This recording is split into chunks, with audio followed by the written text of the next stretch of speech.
And we're live. Hello and welcome to the Time and Place, the Gospel Conversation Show, where we try to apply God's Word to God's world.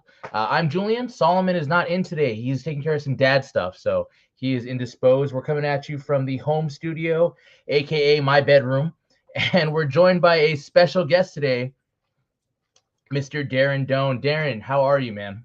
Man, I'm doing so good. This is so cool to be jumping on with you. I know we've been watching each other for a little while now, so man, I'm just super pumped to be here. Dude, I'm so stoked on this. This is you and Chase Jarvis. I don't know if you're familiar with him, but you I'm not. guys Tell me he's about him.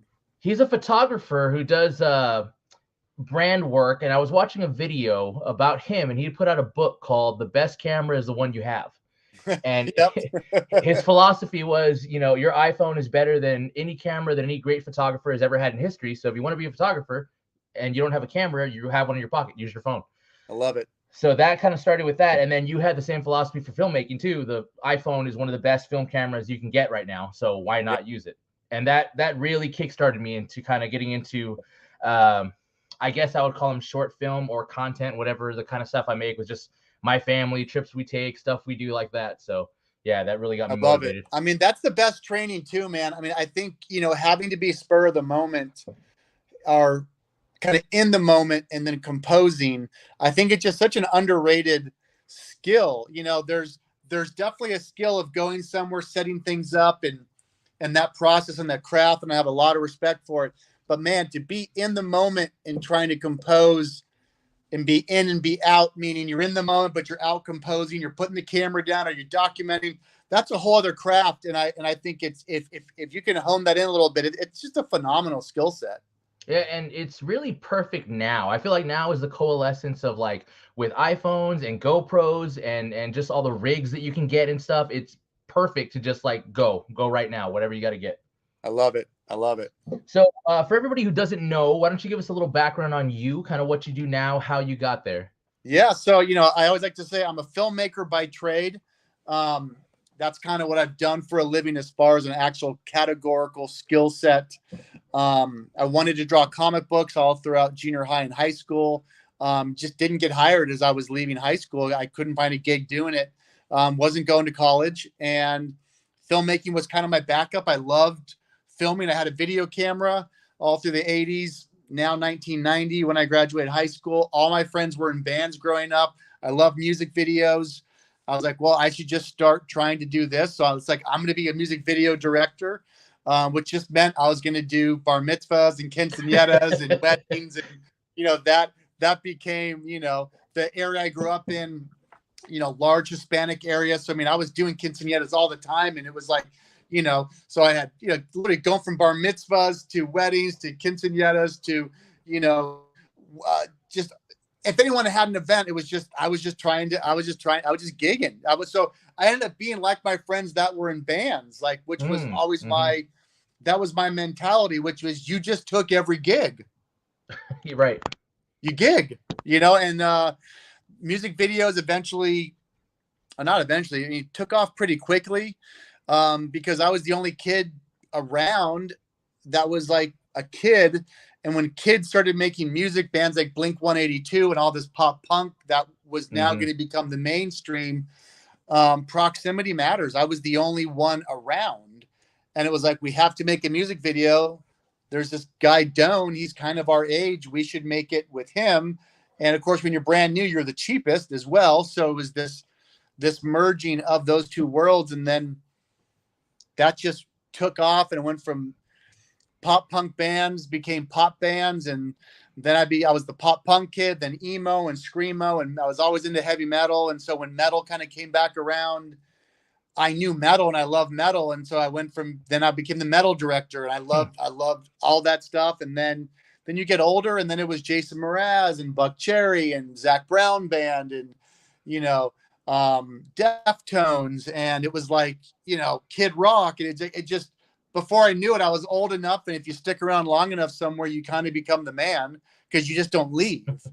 And commercials and some feature films, documentaries, and then all that. And we could go into some of that, but a few years ago, kind of realized that the world had changed. And I sort of started looking at content differently, looking at our phones differently, looking at podcasting, looking at social platforms, and just realizing for me, it was a great reset. And I kind of wanted to get back to my roots as far as kind of being a punk rock kid with all these bands that were starting out. I saw the whole world having a reset, and all of media was now punk rock. So I wanted to apply everything I saw back then that I really liked to what is happening right now. And so me jumping on with you, when you invite me to come on, I don't ask you, well, how many listeners do you have? Or what is it? To me, it's a gig, right? To me, if someone reaches out, it's a gig. And so this is really practicing what I've been preaching and just what I really love. Like, you invited me on. This is like open mic night. Like, I'm going to come on and we're going to rock it. Nice. You know, it's funny the way you talk about that too with the reset, because that was one of the things I noticed when everybody got locked in and TV show production shut down, when late night tried to keep doing their thing, but from home, without prompters, without stages, without an audience. It was horrible. It was so weird. Far behind. And weird. Like, it really was like weird. And you're right. That's a really good observation. And like, YouTube kids have been doing that since, you know, whenever the platform really started, and they're so much better with just a phone. And it was shocking to see that. That's a great observation, because that falls into kind of some of the things I've been looking at the last few years. Even right down to sound recording, I started realizing that there was a generation coming up, and I think I'm connecting this to the YouTuber and the late night talk show. The YouTuber knew how to talk in front of their camera in a room with just their audio from their phone. It's authentic, it's real. And when you have someone in a room all by themselves with a nice fancy camera and all this amazing sound, it actually felt gross. It felt weird. It was not authentic. And so I do things now where even when I'm doing production, I'll kind of go, you know what, let's just go with the camera mic, and let's not mic somebody up. Because I think now when people hear perfectly mic'd up audio, I think they get a little like, they don't trust it. You know, because you think about what is authentic now. Authentic is sending your friend a video, or your mom sending something, or like, that feels authentic, not perfect mic'd up sound. Like, real for us now is like almost eavesdropping into conversations. Right. Like, that's like, it's so, you know, it's a, you know, that observation, or observations that I've been now making and trying to connect the dots on what world are we actually living in now when it comes to media. Right. And I feel like the church in most things since the early 1900s is behind on that. The ability to like just do stuff, right? Like, for a long time, there was this idea of, especially me, I grew up in 90s Christian culture, Christian CCM music and all that stuff. And that's actually probably where I know you from the most without knowing it, is from Tooth and Nail videos and stuff like that. But there was always like an alternative, right? Whatever the world was doing, we had to have an alternative.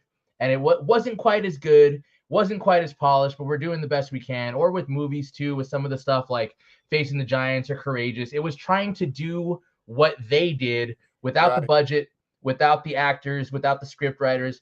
And now, like, no, don't do what they're doing, because that's not what matters anymore. Just do a thing, and if somebody likes it, they'll find it. Yeah, I haven't talked a lot about this as of late, though, but, you know, I'm almost,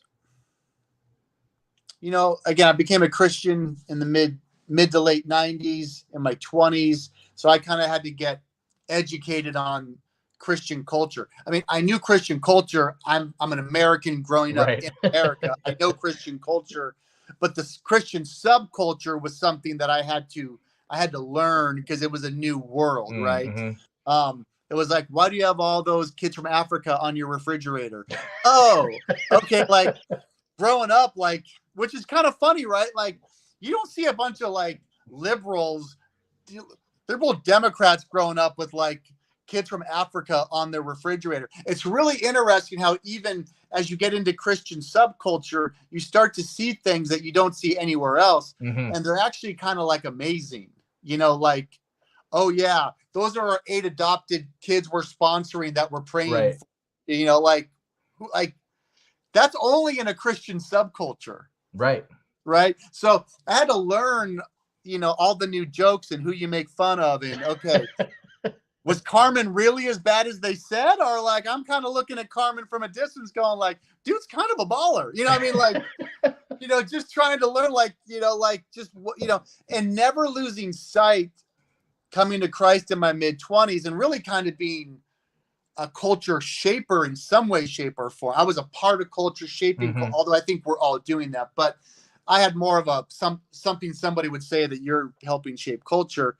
But I was well aware of that even when I got into Christian culture, like, you know, people act like Christian subculture is so bad as if like Hot Tub Time Machine was made by Christians. Like no, 50 Shades of Grey and Hot Tub Time Machine are made by the same people.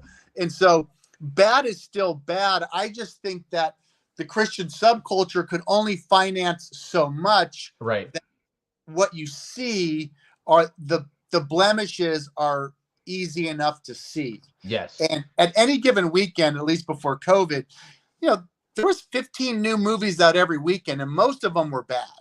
Mm-hmm. Christian culture had to be like, well, we can only raise enough money to. So bad is the norm. Like most stuff's not that good. Right. And so I think, you know, I was always a little more lenient on Christian culture in that sense. Okay. You know what I mean? So I never hit it as hard as I think maybe some people did. But my point was going to be, when I became a Christian, the idea was Christians got to take the arts back. They got to take filmmaking back, right. all that stuff. And I was like, yeah, cool. I get it. However, I would say though, in the last 3 years, and again, I've not formulated this enough. I actually don't think, and I could still change my view on this. I actually don't think filmmaking now is even where like, I don't think that's even where we need to be. I think films are done. I don't think films have any more influence in the culture. Wow. What we're doing right here, this is it. Micro content, social platforms, no more gatekeepers. Like people are like, we got to make films that are going to like, bro, that film used to be the thing that consumed people. That 2 hours, they went home and they thought about it. They processed it. Part 2, part 3, bro, that film. No, those 2 hours. I mean, let's be real. Let's pull our phones up and see what our screen time is. Right. So don't tell me those 2 hours once a week, if you even went once a week to a movie, has the kind of power now and influence that this device has. I believe if you want to play that game, this is where you want to be. And now that the world will accept a 4-hour podcast with Joe Rogan, right? This to me now is where we need to be. And this is that punk rock, like you want to be here now, but it's gritty. And so you gotta want to be here on your podcast saying, I'm ready to play every show and do every open mic. Don't worry about trying to raise the $1 million for the film. I want to see people who really want to affect culture. I want them to have a realization about what we're doing right now. And that's there's an idea I've been working on where I'm looking at things and saying everything's going to be niche. That mass market appeal, that's gone. Now, what's good about that though is that instead of trying to find an audience is trying to find something to focus on. Ooh, I like that. So like the niche exists. You just have to be there when people are looking for it. I'm going to steal that, Jake. Jake. There's a great line.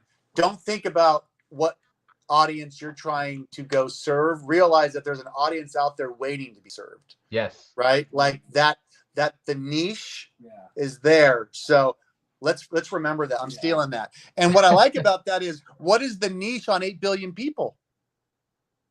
Right? True, like the niche now is like Pokemon cards. Right? Pokemon is niche. How many people are collecting Pokemon cards? How many people are listening to Pokemon podcasts? Millions upon millions upon millions. The niche now is, to me, the greatest opportunity. That's really interesting. Yeah, and I guess part of it is still the hangover of like celebrity culture and the idea of being famous and well known and all that. We still want the numbers, right? The ratings and all of that stuff. But I kind of have this theory that Stacy Peralta is the most influential artist of the modern era, I think. And I would say most people don't know his name. Break that down for me. I love that, but explain that. So Stacy Peralta, from every era of his life, has influenced culture dramatically, whether it was being one of the original Z-Boys and kind of revolutionizing skateboarding. Like literally on the street, right? He's on the street. He's doing ground level. He starts it. Right. Then he retires and he starts the Bones Brigade. And he finds Tony Hawk, Caballero, all those guys. But he also starts doing the advertising as kind of a gonzo advertising with Stesic. Right. And if you look in the 2000s, everybody who was reading those magazines in the 70s, 80s, 90s, they're making the ads, and gonzo advertising becomes just advertising. Everything's a joke. They're not selling the product. They're selling you the ad. And then it's like Skittles tagged on the end. Like, oh, that was funny. I remember that. But yeah, Skittles, whatever. Then he makes the documentary, and that kind of reintroduces skateboarding again. At the same time that Tony Hawk, his protege, is coming up and blowing up skateboarding, you have that synergy again. And now he's doing the Dogtown doc, right? So he makes the doc, right? And then he gets Sean Penn to narrate it. Yes. Cultural icon from that generation. Now you're Fast Times at Ridge Mountain High. You got the original Coley. But now he's tying those two things in. You're right. And then he starts making big documentaries. Yes. What was the surfing one? Riding Giants? Right. Yeah. Riding Giants. Right. Yeah. And he blows that up. So then people know about big wave surfing. He's just had his hand in so many things. And now he's putting all the old skate tapes they made just on YouTube for free. Right. So like you can just find them. So he's so ahead of everything. I think he may be the most influential person in media between the 70s and now that nobody knows. Well, it's and then he also did the Bones Brigade doc too, right? Yes, he did. Which I thought was just amazing. And I've been fortunate enough to, one of my clients and good friends now is Steve Alba, and to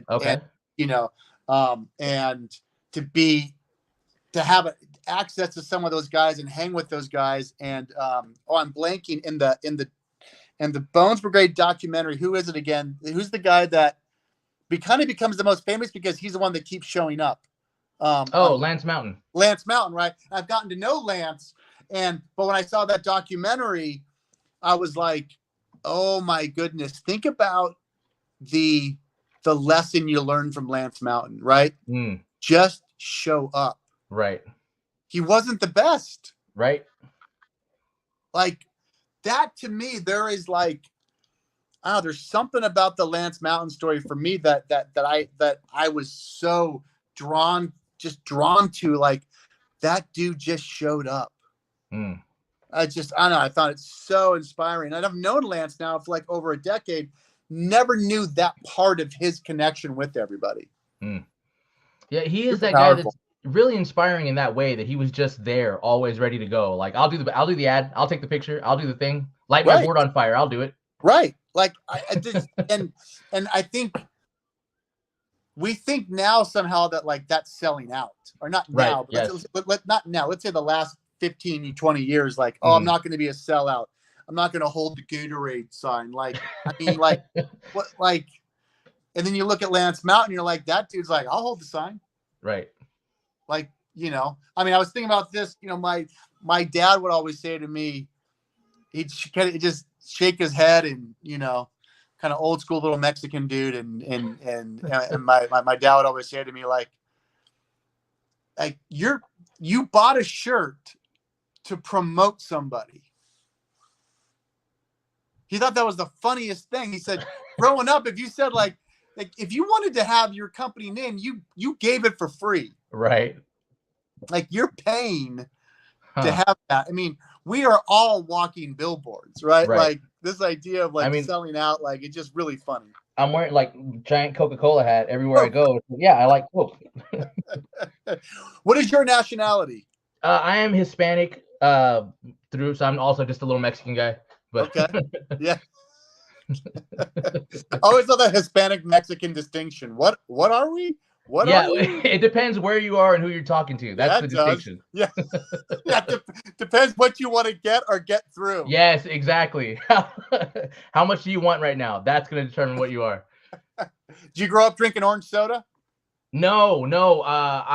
My dad was a RC cola guy. That was his Oh big no, thing. see, I was RCC. That's so funny. That is so funny. Was that Mexican too? I don't think so. So my dad grew up in a predominantly black neighborhood.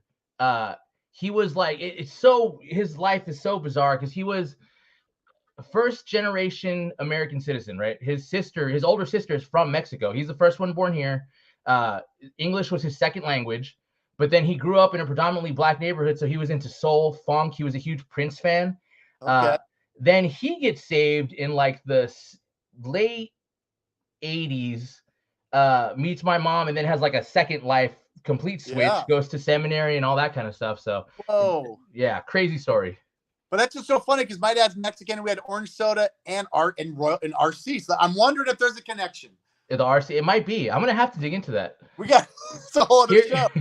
here it's Big Red. Big Red is the big thing now. That's the Oh, okay. Yeah, Big Red. There's I wish I had a picture, but there's this restaurant downtown that has a mural painted with the Big Red logo on it that I get breakfast Really? tacos from. Wow. And where are you up at again? South Texas, San Antonio, kind of an hour south of Austin. Okay. Nice. So yeah, That's awesome. Very cool, man. No, that's really really cool. That kind of helps paint that picture. You kind of think about where we are and who we are and kind of what shapes us. I love hearing that stuff. Yeah, it's my dad actually. So roundabout way, my dad gets me to you indirectly because he's the one who's like, "Hey, I bought this CD at a Christian bookstore. Maybe you'll like it." And it was a comp CD, and one of the bands on it is MXPX. Okay. Yeah. And that sends me down that rabbit hole of finding all that stuff. And then MXPX leads to Reliant K. And that's where I retroactively remember seeing you for the first time as a shirtless fan shirtless in the Reliant K. Yes. Yeah, absolutely. Which, by the way, the only reason why I do that stuff is because I feel bad asking someone else to do it. You know what I mean? Like, so I figure if I just do it, I take the hit, then I don't have to feel uncomfortable like asking somebody to do that. You know what I mean? So, so I want to get on that sellout idea for a little bit. Yeah. You've made that switch to content creation. That's your big thing. I listen to podcasts. You talk about it all the time. Content creation is the future. And there's so many people who I know from people, I guess I shouldn't say I used to look up to, but who were kind of my model before in the art world, who just see that as such a dirty way to look at things. Like, it's not content, it's my art. Right. I remember Billy Corrigan talking about that on Rogan. He was saying that when they would talk about the product, it would just sting him a little bit, like, oh, that's my poetry, that's my whatever. But it is a product that you're moving. So how did you break, or did you ever have that art school mentality of like, this is my art, and then shift it to like, no, this is a product that I'm making for people to consume? Yeah, I don't know if I was ever that consciously I don't think I ever struggled with that. I mean, but I think it's just part of my story, you know, which is, and the more I think about it and talk about it and do podcasts, as you know now, the more you force yourself to think about something or do a podcast, you are forcing yourself to have to hear your thoughts more, right? You have to work through things a little bit more. I've had to make stuff to make a living. Like, since I was 18, if I didn't create something that somebody paid me for, I didn't eat. And so I think because of that, I mean, what, like, the ability to fight for your art, which I'm fine with, it requires a certain amount of food on your table to make it a little more extreme. But I mean, but like, like, what do you mean? If someone doesn't pay me for my craft, what's going to happen? I don't pay the mortgage. My kids don't eat. My kids don't go to school. My wife doesn't have a car. So I guess because I started there, it's almost like pro wrestling. Okay. You know what I mean? Like, I think you can have an art to something, but be totally a sellout. Okay. Like, pro wrestling is so absurd, right? Like, right. It's so absurd. It should almost be humiliating. Yes, completely. But it's not. Right. And to me, I sort of look at myself that way. I'm just as gnarly, because those dudes are gnarly, right? Mm-hmm. No one thinks those guys are a bunch of, wussies, or like it's gnarly. So right. The sellout world, like, you're already a sellout once you're in pro wrestling. You know the shtick, you're playing to the audience, mm-hmm. You do that thing, but no one thinks you're a wussy. It's just either you're into it or you're not. But and so for me, I'm like, I'm trying to make everybody happy. I'm trying to get people to hire me. That's what, like, I have to get paid for something. And if someone's like, well, we got $1 million for a project, but we want to make sure that my niece has a supporting role in it. Okay. Okay. Like, and it's funny, I never thought much about it, but recently there was a clip going around of an interview with Orson Welles. Okay. And they asked Orson Welles, had he ever made a choice and hired a friend instead of hiring the best person? And he said, every time. Huh. He said, because at the end of the day, I will value the friendship over the art. Something to that degree. And I was like, dang. You know what I mean? But I think he's first of all, he's being real, but I think he's hitting at something, a lot deeper. And by the way, that's Orson Welles. So we shouldn't act as like, I shouldn't act as if like, yeah, I struggle on decisions between art and, look, there's a moral line I don't cross. Right. But me doing something that someone thinks is lame or stupid or goofy, it's like, like, I would have a ton of pride if I was like, I got the new Capri Sun campaign. And it's like, the Capri Sun flies to the screen and the thing. Look, if I'm going to make a Capri Sun commercial, let's go. Right. I'm not going to be like, oh, I can't believe I'm doing a Capri Sun commercial. I'm an artist. Like, and by the way, that Capri Sun gig is paying the rent. Like, I'm all about that if that Capri Sun gig comes down the line. But I've also made sure that my art lives in all the other projects I've always made room for. The projects I'm financing or that I'm doing on my own time. That's where I've directed my art. My art is in all the things that I get to do, that I spend my money and time on. It's all on me. I can do whatever I want, so I can do my art. And so to me, I've always had this balance of, I love getting paid for projects. And when I want to scratch this itch of thinking that I'm a genius, I will pay for it. Nice. That's how I've kind of made those two things work. And the moral line is interesting because, like you said, you've worked with Jason Mraz, you've worked with Zach Brown, still with Shinedown. I see you posting stuff with them all the time. Yeah. Have there ever been jobs that you had to pass on because of that moral line, where it's just like, it sounds cool, but I just can't take it? Never, and which is an interesting blessing. When I was younger and MTV was really a thing, people forget you couldn't just put whatever you wanted on MTV. Right. And I wasn't really doing hip hop, so I didn't have to worry about girls shaking their bottoms and all that stuff. I wasn't doing those videos, and everything else. There were still standards of what you could do and not do. So that was never really that was never an issue. Once I got to a later part in my career, it just became clear that once the bands wanted to have naked girls in the videos, they just didn't call me. It just took care of itself.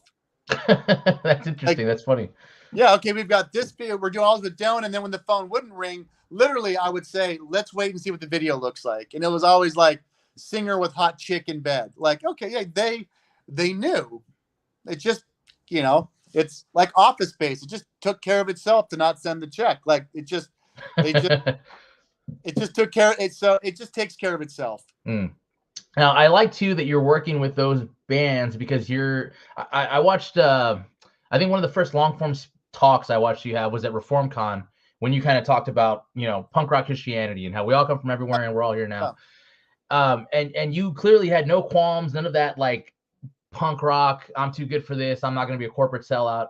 And you've gotten to play in all of these different sandboxes with all of these different bands, with all of these different genres, to the point where I think you talked about how Jason Mraz just like lets you whatever you want to do. Like it's oh, okay, do it. Yeah, I mean and you probably couldn't have two more different worldviews, you know.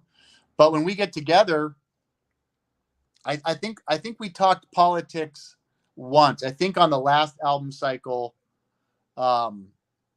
we talked politics. So that would have been, so Trump was president, and we had a really interesting conversation. Again, it was the only time we ever talked politics, and we talked about how it was weird that Trump was the perfect boogeyman for both sides.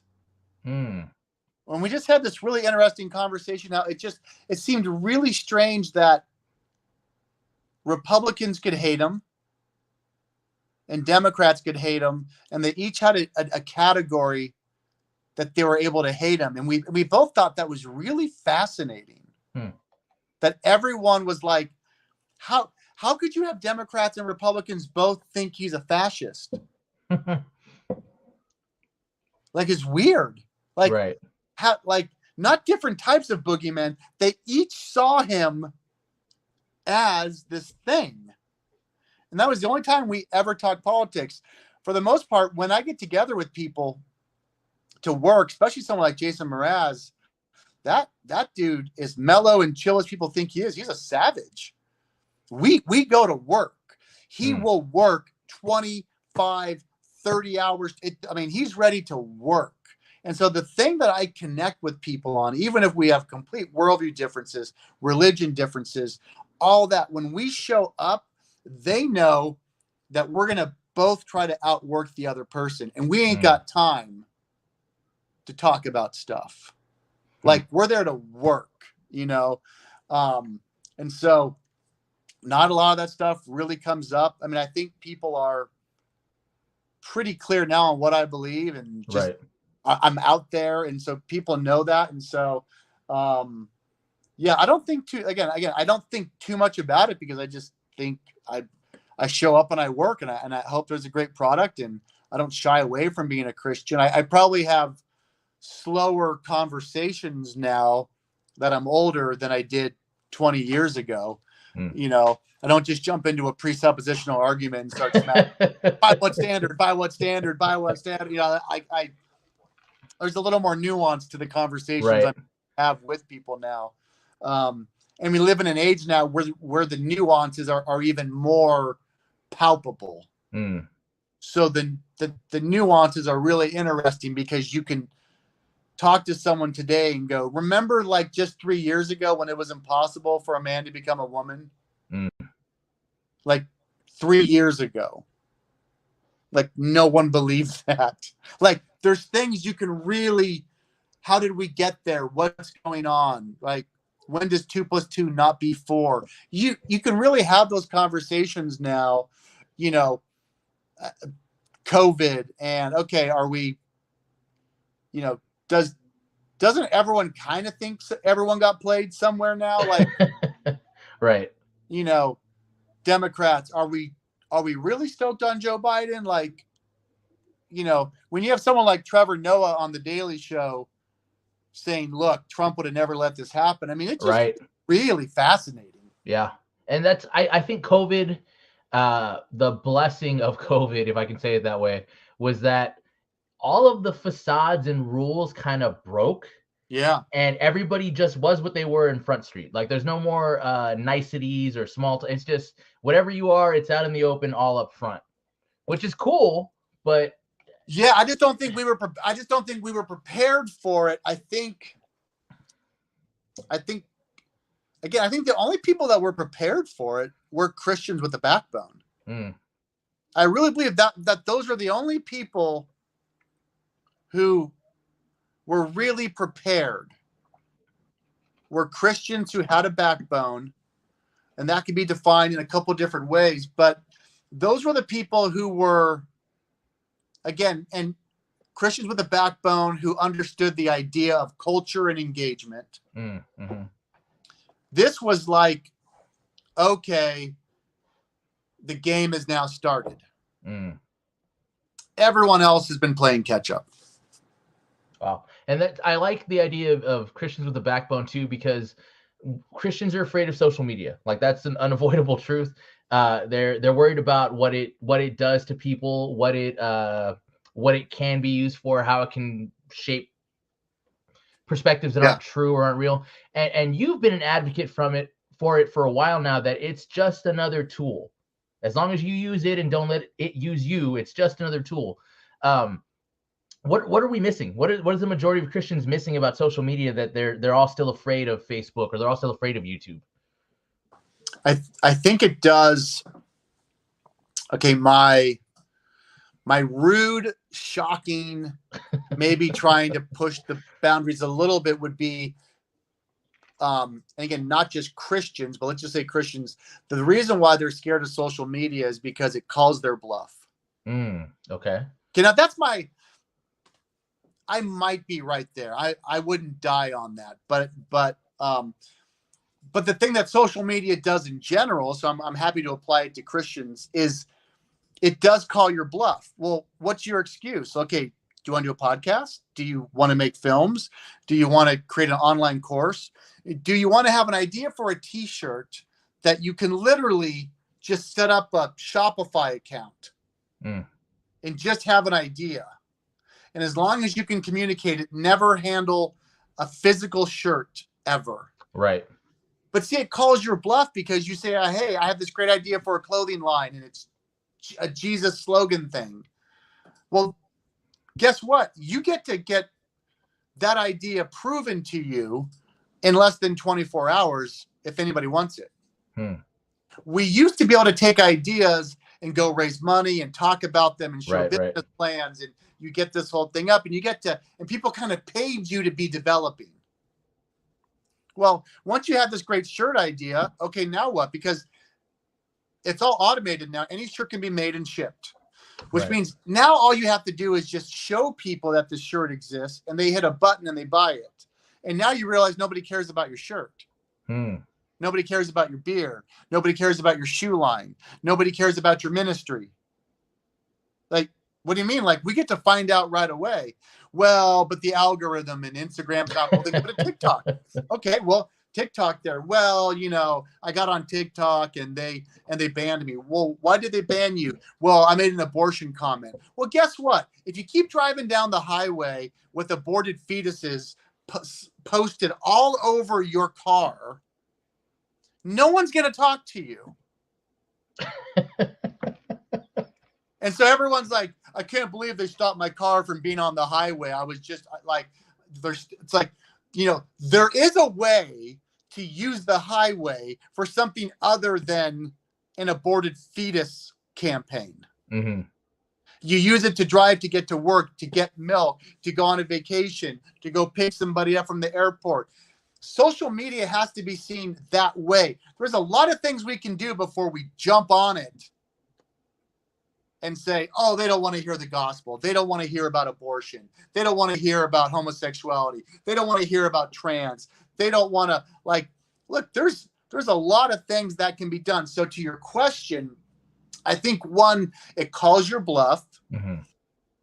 But two, I think this is where clear thinking has to come into play, which is, or some sort of critical thinking, which is social media is just another name for the internet. Right.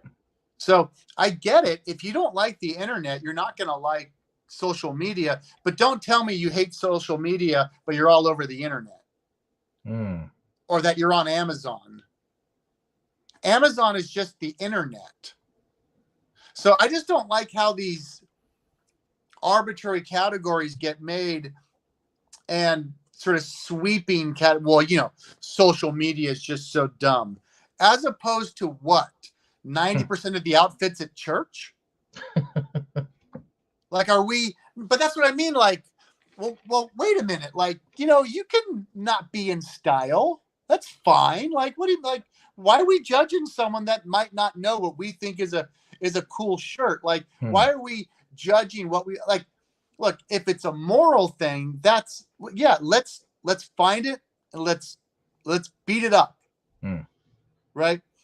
But social media is not a moral thing. It's a highway. It's how people communicate. It's how you buy things. It's how I get shampoo. It's how, guess what? My wife now gets to shop on her phone before going to bed. And at 9 a.m., I got milk there. Walmart delivers. Amazon, like the food is there in the morning. Like if you can't see the gospel and the growth, so guess what? She's on her phone, goes to bed, shows up in the morning. That's 2.5 hours my wife now gets open for something else with me or the kids. Or the home. Or an idea. Or like that's crazy. Like that is like I don't know if people are really grasping that. Like time, the gospel redeems time. And when we see it at this level, and for someone to reduce it like, oh, social media. Well, what do you mean by social media? Like it's just, and no one's going to disagree with what someone thinks is bad about the internet or someone thinks is bad about social media. Like we all agree about those things, but you can't just, so we have to realize that this is now the tool. This is how we communicate. And this brings up too, like, I heard someone else say it, but I'm stealing it, which is, why was it so much more virtuous for me to play by myself at 4 years old, waiting for the other kids to get home from kindergarten? Why was it so much more virtuous for me to be alone in the backyard with a stick, as opposed to, a 5-6-year-old who's playing Words with Friends or Fortnite? I don't know. I'm just saying. There are people who actually have friends. Like if that doesn't count, if that doesn't count, then me and you don't count. Oh, kids don't know how to communicate anymore, and kids don't know that. Like what? Of course they know how to communicate. What are you talking about? They got 100 friends they're communicating with. Like. Does that not really count? So I think it's easy, again, as if having real human friends in high school is so virtuous. Like, again, it comes down to who? Like, who? If you call poison control and you say, my kid ate poison, the first question I ask is how much? It's not, oh, they ate strychnine, they're going to die. No, the first question is how much.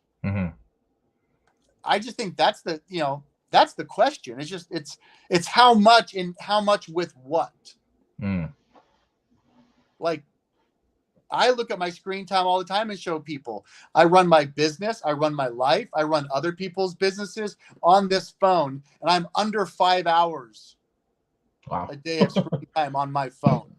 So every time someone lectures me or tries, I say, hey, why don't we swap screen time right now? You show me time, I'll show you my screen time. And, and if it's not turned on, I go, let's check back in a week. My screen time is always less than everybody's. And I'm the guy that's all about this device. That's crazy. I would not assume that you're under 5 hours a day on screen time, because mine is way past that, and I'm not, I'm posting on here and stuff, but not nearly at the rate that. And that's what I try to tell people. I'm like, when I go to the gym, I work out a little bit, and I do a 20-minute. When I'm in my workout routine, I try to do 4 days a week, 20 minutes. That's it. I have a little gym down in my barn, 20 minutes. I can hit the jump rope. I can hit some weights. I can hit the heavy bag.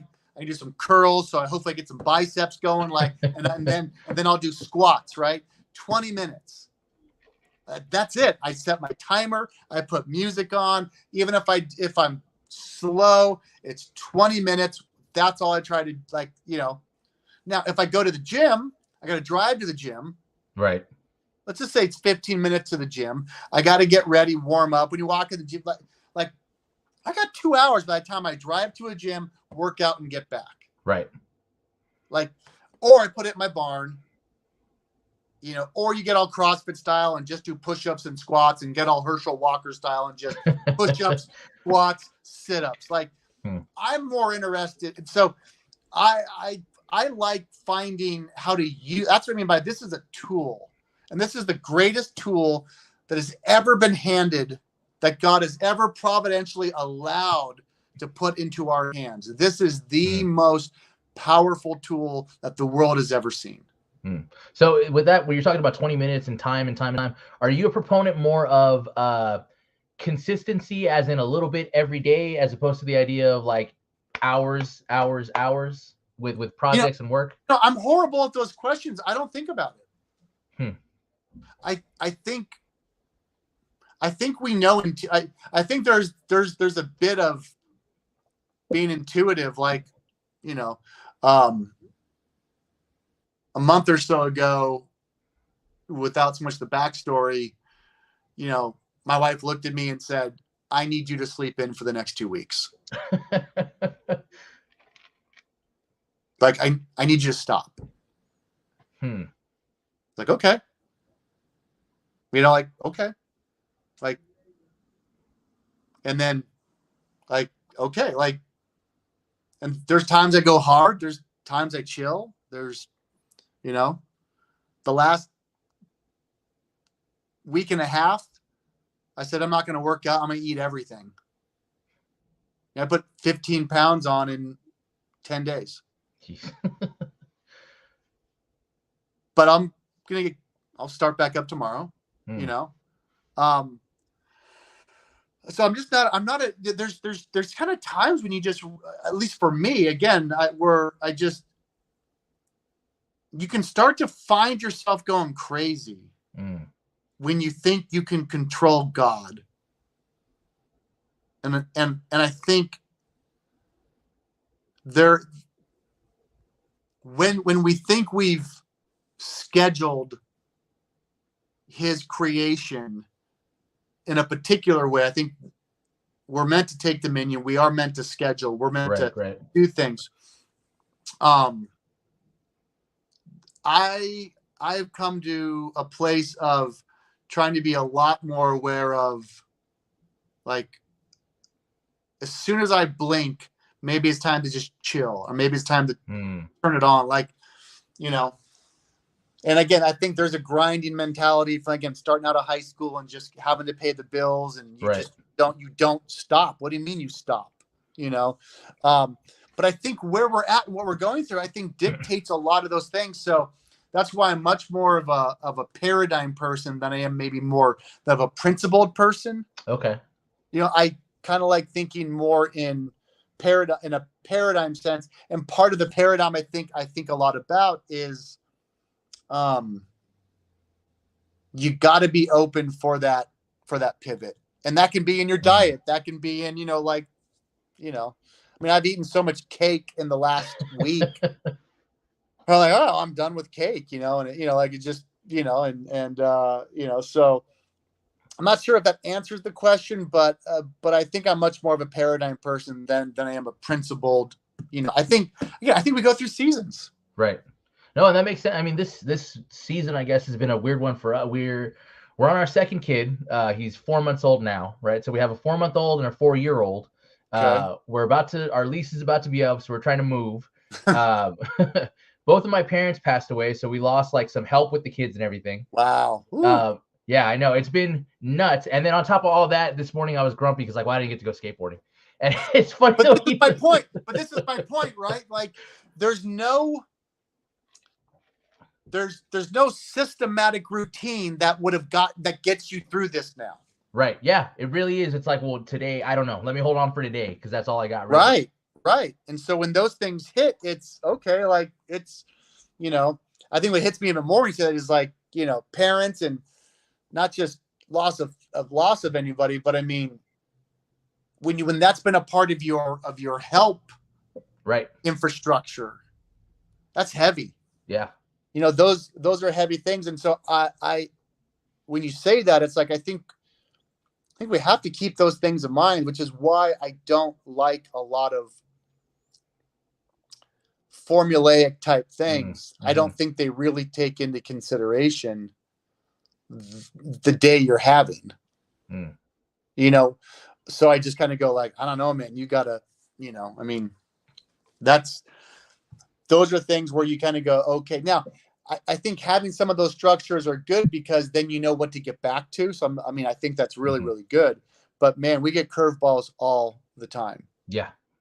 And I think if we haven't learned that by now, 2 years into, COVID, variants, wars, mandates, no mandates, masks, no masks. You can't go in. You can't go in. Work from, like, everything's changing all the time, constantly. What are you going to do? Yeah, we had a lot of you were talking about it being a blessing, man. I think it's been an insane blessing because, man, we've now run through every live scenario. We were just short of concentration camps. Yeah. Here in America. Like, we were just short of that. And by the way, that opened my eyes to, because we all have guns. That's it. That's like, I'm a Second Amendment guy. I even made a documentary on it, but I'm not a gun guy. Right. I carry, but I'm not a gun guy, but I'm a gun guy. But when you realize what practical element, ingredient was in the American mix, that we weren't Australia in this situation. And even the weirdness and the gnarliness that it got to, like, why would that step not have been taken? Well, it didn't get taken because you couldn't. Right. We are armed. We are an armed country. And at the end of the day, nobody was going to do that. And I think, oh my goodness, now you go back to these idiots, right, that wrote this Constitution, and what did they know back then, right? And what are we still dealing with now? Free speech, right to bear arms. Right. Meaning, maybe people don't think about the right to bear arms, but that free speech and then to right to bear arms. Well, this whole free speech thing was pushed and pushed and tested, and we've now living through another form of segregation. Jim Crow laws, like, we are, like, it's here. There's just a new God or a new standard that people are appealing to that is still the same reason for what's best for everybody else, whether people know it or not. But the reason why we didn't get the beatings and the fire hoses is because we got guns. I really believe that. And that was kind of a gnarly realization. Like, you think I live in a small town, but it's, 30,000 people or so, but that's a police force of under 100. And things started getting a little draconian and things were getting a little gnarly down here. My friend Gabe Wrench and the Bones got arrested at our psalm singing and stuff like that. And we kept pushing back with more psalm sings and stuff like that. But what hit me one day was the reason why it was never going to get beyond what happened with 3 people getting arrested is because there's less than 100. There's probably less than 50 people at the police force with weapons. If 1,000 dudes wanted to show up with ARs, like, do they want to have that war? Mm-hmm. Like, and could they win that war? No. Like, you start to realize the checks and balances of firearms.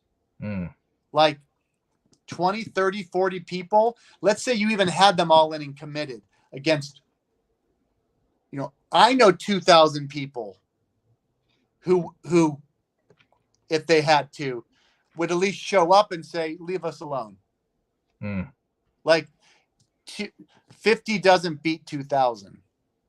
I mean, that played out, and I think we forgot about it. I don't remember where he was, the farmer, Bundy. Right, yeah. When they wanted to take his land, and he was like, well, not only are you not going to, these guys are going to make sure you don't. Right. And he won. They stood down. He won, and again, those were the wild pre-COVID days where we kind of went, oh gosh. Right. All these people talking about government overreach, and I don't even think we know the shift in psyche of the American people, because we were already crazy and we already have enough guns. I mean, now people have more guns, and there's been more than enough things confirmed in regards to what government will do. As much as I think you've got that Jordan Peterson, like, they push you, they pull back, they push you, before you know it, you're a mile back. I don't think they got far. As it's just really crazy. The overreach was so insane that I actually think you have more Democrats and Republicans, to keep it easy, aligned than ever before. And they lost somewhere between 5 to 10% of public school kids. Right. That's a lot. If you say we're fighting this army slowly and we took out 10%, I mean, that's a gnarly number. So I just don't think, and then the midterms are coming up, and how that's going to shake out. And obviously no one's trying to get Biden 4 more. Right. 2 years from now. Like, it's just, man, like, the overreach, it was so bad. I just don't know who thinks this all worked out well. I think I'm surprised, because I thought, I mean, there's still people who are still, we went to the zoo not too long ago, and there was a whole family that was still masks, face shields, don't touch me, all that stuff. And I'm like, after everything, after all the stuff that they said was a lie that's true, right, that now we know is true, or at least they're admitting, like, well, it could be true, and all the fudge numbers and fake stats, like, why are you still doing that? Well, I think, there's the, God tells Gideon to go look at the men down by the water to get his arm, right? And it's the, who puts their face into the water and who scoops it up and drinks out of it. I mean, I think we have a Gideon moment here now that is a gift that keeps on giving. Like, we were driving and my daughter, I think it was my second oldest though. So at the time, either 14 or 15, and we're driving down the road, and there's a kid in a car coming past us, teenage kid with a mask in his car by himself. And my daughter said, clearly somebody I'll never marry. Like, you think about the signs we get now, you're just going to wear that. Oh, you know what? Good to know. Right. Wow. There you are. I know everything about you now. Even if it was that you're just a weird germaphobe. Right. Because ultimately, I still don't want to hang out with germaphobes either. Like, I don't hate them. Right. But, like, I don't want to go party with you or go on a trip with you. You're a germaphobe. Like, that's not going to be fun. So the fact that people are still wearing things and doing stuff, I'm like, okay, I just know you ain't my tribe. Like, I ain't going to roll with you. Like, I like the tribe thing too, because I've had to start getting comfortable with conspiracy theorists as people, because Mhm. it's like, okay, we're all the same people, because like, yeah, you believe in some stuff that's kind of out there and crazy, but at least you're fun and like you're not going to get run over. So we're in the same group as far as that goes. Yeah, we sort of opened up the lane, right? Of Yes. get like who we get to ride with now. It's So like, okay, like I'm cool with you now, you know, I wanna it, hit you with some you know, lightning round stuff before I let you go. you got it. I Yeah, don't let's go. You I don't good? want to keep Let's you too go. long. But before that, I do gotta ask. I saw the video where you talk about when you hung out with Danzig, which already is crazy. Uh, That's but right. but you mentioned that you had done some work for Malibu Comics, which is a name that I never hear anymore. Um, my dad was a big comic book guy, so I've Oh, always been obsessed with comics forever. wow. But when you mentioned Malibu, I'm like, wow, Malibu, like Prime and Ultra Force and all Yeah. that.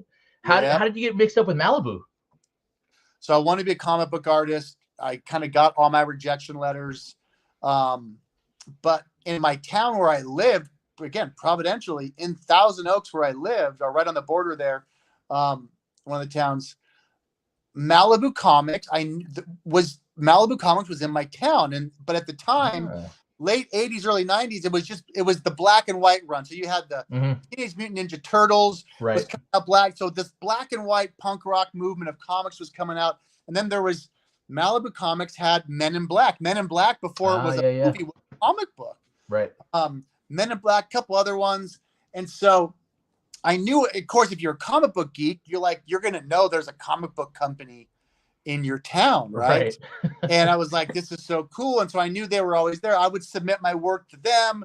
Same thing. I just, no, you're just not good enough, whatever. Okay, I get it. But friends in high school, so out of high school, friend of mine mentions that another one of our mutual friends' father owned a gaming company, and that gaming company just merged with Malibu Comics. Wow. And I said, you know what? Can you get me an interview? And he goes, I could try. And then he called and said, hey, Scott Rosenberg, who was the owner and president of Malibu Comics, he'll see you. Wow. And I went in at 19 or 20 years old, and I pitched to them how they should be making films, or at least commercials, or campaigns, or maybe short films of their characters, and be developing. I didn't have the nuance then, but Right. I was basically saying we should develop some of these intellectual properties into movies, and then you could pitch them. And Mm, but Scott had just sold Men in Black to Spielberg. wow. So when I came in talking about this, he was like, okay. And he said, we have a character called Hard Case. Why don't we do a short film? I'll give you 10 grand. Let's do a short film. And I said, okay, let's do the short film. But let's also talk about where my head was then. I said, let's also document the making of. Mm-hmm. So we'll have a making of, we'll have the short film. And then instead of a numbers 1 edition, we'll package it with a number 0 short film VHS. And he's like, let's do that. But then it also ended up being content on the video wall monitors at the comic book conventions and all Right. that stuff that we were doing. So I went in, I pitched, they gave me I got the first project. They loved Wow. it. They hired me. I ran their entertainment division at like the age of 20 for like Wow. 14 or 15 months. And then Marvel bought Malibu Right. Comics, dissolved it, kept the characters they wanted, and that was it. But I mean, I got to live out my dream. I went to every comic book convention in the US. I went to the Philly Con and the Oakland Con and San Diego Con. And like, it was just like, so to wanting to draw comics, and then I'm hanging with I got to meet every artist legend that I loved and got to become friends with them. So God had a really cool way to even do something crazier with my love of comic books. Wow, that's amazing. Is that hard case film is that exist anywhere? I mean, I think you can find it somewhere on YouTube. Maybe I did a thing I think Firearm was another character. Mm-hmm. You can find that somewhere on YouTube. Someone's got Okay. that somewhere. But the actor that played Hardcase was this really cool kind of, action level dude named Gary Daniels. And Gary Daniels played the part of Hardcase. So I got to meet Gary Daniels and then ended up doing like a couple kind of low budget feature film action movies with Gary Daniels later. So it all tied in. That's awesome. That's crazy. I've been obsessed with comic books my whole life. I used to work at a comic book store, and one of the funniest experiences I had was we had Neil Adams in to do a signing. Yeah. I don't know how, but we did. And Wow. I kind of snuck off and just kind of hung out at the table when I was supposed to be on the clock, but just kind of watching him draw and talk to people and tell old comic book stories. It was So at amazing. that time, what was Neil drawing? He was doing Batman Odyssey for DC. Oh, Yeah, and he was signing hardcovers for like everybody who was coming in. But yeah, I have a couple. Oh man, it's not in here. I have it put away somewhere. I have a big Neil did all Green that Arrow like print. mutant stuff too, right? Neil did Neil also do Long Shot and all that? Oh, I don't know if he did Long Shot. I know they brought him in on X-Men when it was dying because he wanted the worst selling title. He was like, "Give me the worst one and I'll flip it." And they gave him X-Men right before they rebooted with Wolverine and everybody. And he did Green Arrow. He did the whole redesign on that. I have a Green Arrow sign print from him. That's one of my favorite things I have. But oh wow, no way. Yeah. That's so cool. Yeah, I can get real geeky. So you just gotta be careful. Man, You gotta be real careful with that comic book stuff. We'll do a part 2 with my buddy here. We met in the comic book store. That's how we started working together. Oh, yeah. We were both working. He got me the job, and then we both started doing that. So I love it. Okay, so there's a lightning round. There's a lightning round. I want to hit you with some stuff, and you just tell me if you have an answer. That's fine. If you don't, that's fine too. But I just want to know some of your favorites. Okay. So I'm trying to actually jog my mind on all the Neil Adams stuff right now. So you like totally sidetracked me, I just want to go on the oh gosh, yeah. Oh my goodness. Yeah, I remember all the Neil Adams stuff. Oh gosh, yeah. Mainly, I mean, he was mainly DC then, wasn't he? Yeah, mainly DC. Oh, that's right. And then that X-Men run. Okay, right. Okay. All right, I'm getting sidetracked. I'm good. I'm ready for lightning round. He draws my favorite Batman, the Ra's al Ghul years where Batman's like shirtless and sword fighting and all that 70s stuff was great.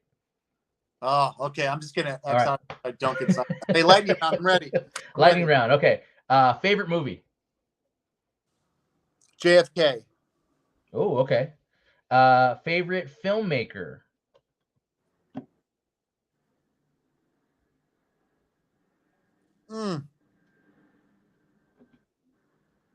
Probably Oliver Stone.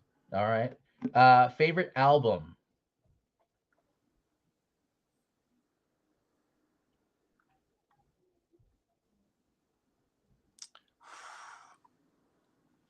I'm gonna skip favorite album but go favorite song. Okay. Which I think is even more impressive. To say I'll say favorite song of all time. Okay, favorite song. Right? Rush, Tom Sawyer. Oh, okay. Going dad rock. I like it. Favorite music video you didn't make?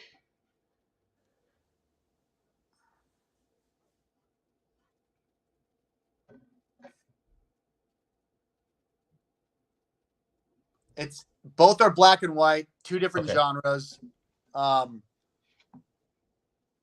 Straight Up by Paula Abdul and The Unforgiven by Metallica. Nice. All right, man. Worlds apart too. Yep. Favorite camera?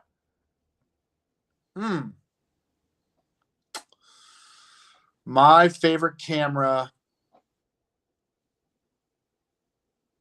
is, I love the iPhone, but I have a soft spot for the Panasonic DVX, which then became the Panasonic HVX. But the Panasonic DVX was the first consumer, prosumer digital tape, but it was 24 frames and then was basically film because it filmed the 24 frames.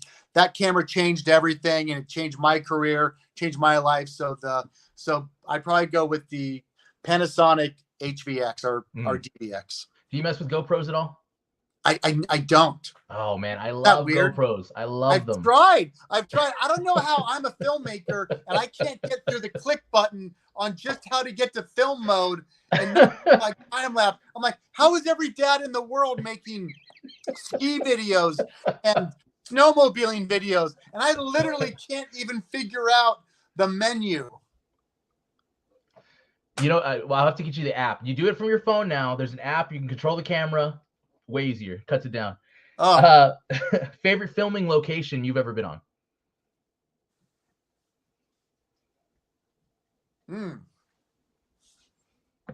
boy, I'd have to rack my brain on that.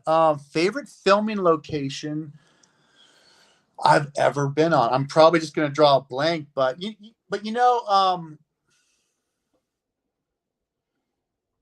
man, I'm going to pass. Man, that's going to, okay. I'll come back. Favorite book?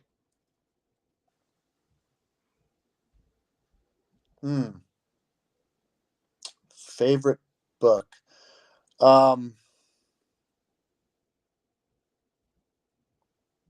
Paradise Restored by David Chilton. Nice. All right. Favorite Instagram accounts? Ooh. Again, it's funny. I don't spend a lot of time on Instagram. It's weird. I mean, I use it. I interact with people. My favorite Instagram account, it would probably be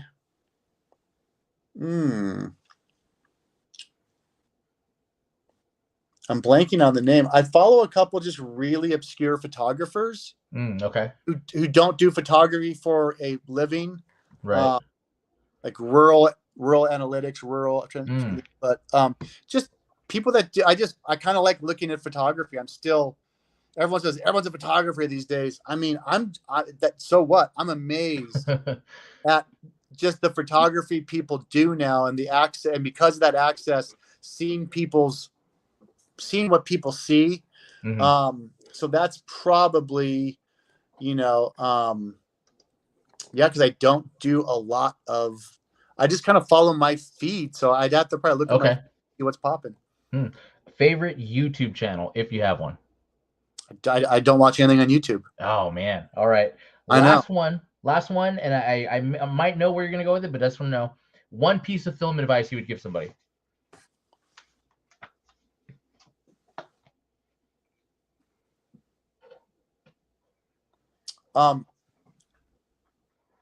Make something you can finish. Just beginning, middle, end. Whether it's 5 seconds, 10 seconds, just finish it. Beginning, middle, end. Like just find something that you know what those 3 beats are, and just finish it, and then go do another one. Just get it out of your system, And then if it was okay to filmmakers that are already doing stuff, my advice would be kind of connected, which is just don't get in debt trying to make movies.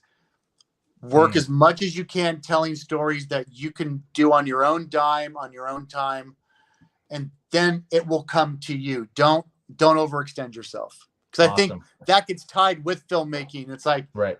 So I would rather connect those things. Awesome. Cool. Darren, thank you so much for all of this. All over the place we went, but I feel like we hit some stuff that I wasn't expecting, but hey, it was good. It was worth it. So love it, man. I know you have a new podcast. Do you have anything else you want to plug?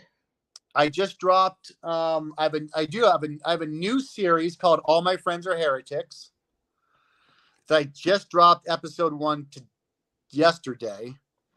And it's going to be, and it's 3.5 hours with Douglas Wilson, where we just go through all the controversies. And I'm sort of using this new show. Everyone thinks everyone's a heretic depending on where you're at. And so I loved kind of making fun of that all my friends are heretics. And I really want to, and I'm using this new podcast to have 3-4 hour in-depth conversations with people who I think just have really unique, deep worldview, culture interaction. And I want to be able to sit down with people and have those conversations in person when they can make it to Moscow, Idaho, sit with them. I just found out James White's going to be in town. I'd love to do nice. 3 or so hours with James White. I want to go all on the spectrum and have these conversations with people. Scratch that theology, typology, Bible geek, but also that comic book geek in me to sit down with people and get geeky. Right. So I just launched All My Friends Are Heretics. The first one is up on the Fight Laugh Feast Network, but the video will be dropping on YouTube on Friday. So the video component will have its own page on YouTube, and it'll all be there. So that's my newest project. I've been talking about that. Cool. Where can we find your films and stuff? I have no idea. It's the weirdest thing, right? I mean, there's some projects over on the Canon app. Okay. If you go to, if you go to the Doane Network, slowly I'm building the DoaneNetwork.com. You go to the DoaneNetwork.com, slowly you'll be able to reach everything there. Cross Politic, the Fight Last Feast Network, all my stuff's going to be over there as well. I'm trying to have all my films, all my projects everywhere so everyone can consume them. I think a lot of my projects are on YouTube now. So, I've done a horrible job at collecting that database. So I'm trying to work on that this year. Nice. And if you're lucky on Amazon, you can find Punk Rock Music Video School, I think. I might have the last copy, but do you have a copy of that? I found it on Amazon. I saw it. Yeah. That's some gold, man. I still stand by that. I stand by that. I was shocked that I found it. I was like, wow, this exists. I'm going to get it. So I'm going to be recreating all that stuff this year. I'm going to do a whole online film school. I'm going to do a whole online kind of everything at some point this year. And I'm definitely going to go and redo that. Awesome. Cool. Well, until next time, guys, hopefully Solomon will be back next week, maybe at a new time, but we'll figure it out. Until next time, see ya.